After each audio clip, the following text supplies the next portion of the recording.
One of the frustrating things about the Bible is that it rarely gives women the chance to speak using their own words.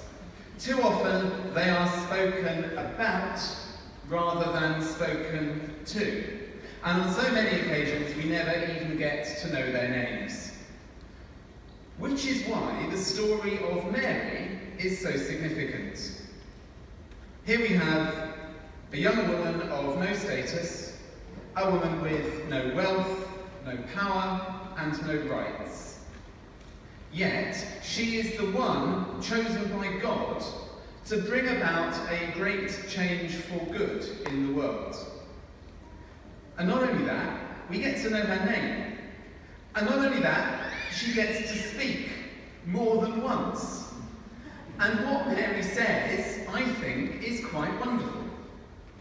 She speaks of God laying low those who have been born powerful, of God confusing the conceited and humbling the arrogant, of God raising up the humble and feeding the hungry, of God sending the wealthy away empty. Mary, the teenage mother, gives voice to a dream of social revolution that continues to this day. It continues to challenge the arrogantly powerful and give hope to the poor and the hungry. As a church here at Bloomsbury, we take our place alongside other churches, mosques, synagogues, schools, universities and community groups as we work with them to challenge injustice in our society and our city, and to keep alive the dream of a better world that Mary spoke into being 2,000 years ago.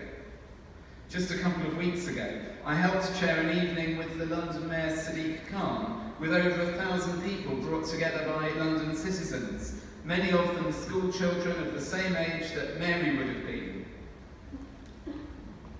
And they gave voice in front of the most powerful person in London to a hope for justice and equality. And this, for me, is what being a follower of Jesus is about. It is making real in this world the hope that we have for a better world.